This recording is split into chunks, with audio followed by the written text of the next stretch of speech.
ओम गंग गणपते नमः। आज सुनिए गणेश भगवान की कथा। आज की इस कथा में मैं आपको सुनाऊंगी जब गणेश भगवान ने चंद्र देवता को श्राप दिया था। यही कारण है कि चतुर्थी के दिन चंद्र देवता के दर्शन नहीं करने चाहिए। तो आइए सुनते हैं गणेश भगवान और चंद्र देवता की कथा। पौराणिक कथा के अनुसार एक समय की बात है, धनपति कुबेर ने भगवान शिव और मां पार्वती को भोजन पर आमंत्रित किया। लेकिन भगवान शिव ने कहा कि मैं कैलाश छोड़कर कहीं नहीं जा पाऊंगा, और पार्वती जी ने भी कहा मैं अपने स्वामी को छोड़कर कहीं भी नहीं जा सकती। जब मेरे स्वामी ही नहीं जाएंगे तो मैं जाकर क्या करूंगी। तब उन्होंने कहा कि आप हमारी जगह पर गणेश जी को ले जाओ, वैसे भी उन्हें मिठाई और भोजन बहुत पसंद है। तब कुबेर देवता ने गणेश भगवान को अपने यहाँ भोजन के लिए आमंत्रित किया। गणेश भगवान को तो उनका प्रस्ताव बहुत ही पसंद आया, क्योंकि उन्हें मिठाई और भोजन बहुत ही प्रिय था। वे बड़ी खुशी खुशी कुबेर देवता के साथ उनके घर पर चले गए। वहां जाकर गणेश जी ने जी भरकर मिठाई और मोदक खाए। वापस आते समय कुबेर देवता ने उन्हें मिठाई का एक बड़ा सा थाल देकर विदा कर दिया। लौटते समय चंद्रमा की रोशनी में गणेश जी अपने चूहे पर बैठकर आ रहे थे, क्योंकि गणेश जी का वाहन चूहा होता है। लेकिन ज्यादा खा लेने के कारण बड़ी ही मुश्किल से गणेश जी अपने आप को संभाल पा रहे थे। उसी समय अचानक उनके वाहन चूहे का पैर किसी पत्थर से लग गया और उनका वाहन डगमगाने लगा।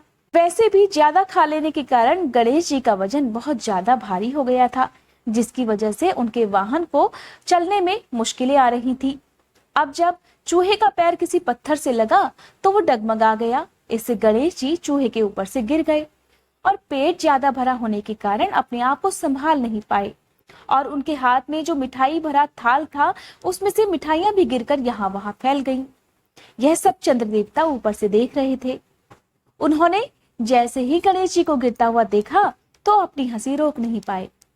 खूब जोर से हंसते हुए कहने लगे, अरे गणेश जी, जब आप अपने आप को संभाल ही नहीं सकते तो इतना सारा खाने की जरूरत ही क्या है? इतना भोजन क्यों खाते हो?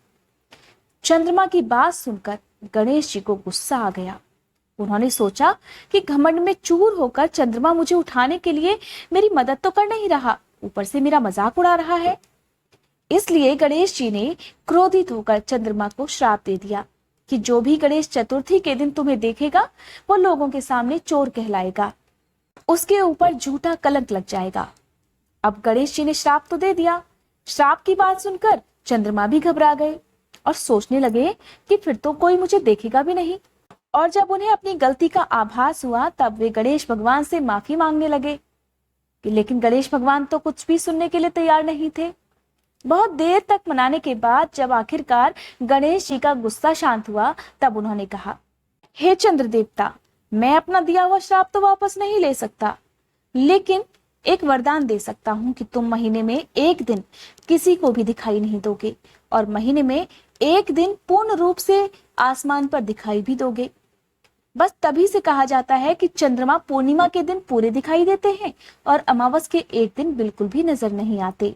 पौराणिक कथाओं में ऐसा माना गया है कि जिस दिन गणपति भगवान ने चंद्र देवता को श्राप दिया था वो दिन भाद्रपद मास की चतुर्थी का दिन था। उस दिन संकष्टी चतुर्थी थी। इसीलिए कहा जाता है कि भाद्रपद मास में पड़ने वाली चतुर्थी के दिन चंद्र देवता के दर्शन नहीं करने चाहिए। अगर गलती से आपने दर्शन कर लिए तो आपके ऊपर भी झूठा कलंक लग सकता है। यह थी गणेश भगवान की कथा। उम्मीद करती हूँ आज की ये कथा आपको पसंद आई होगी। अगर आज की ये कथा आपको पसंद आई हो तो वीडियो को लाइक करके कमेंट बॉक्स में गणेश भगवान की जय लिखना मत भूलिएगा।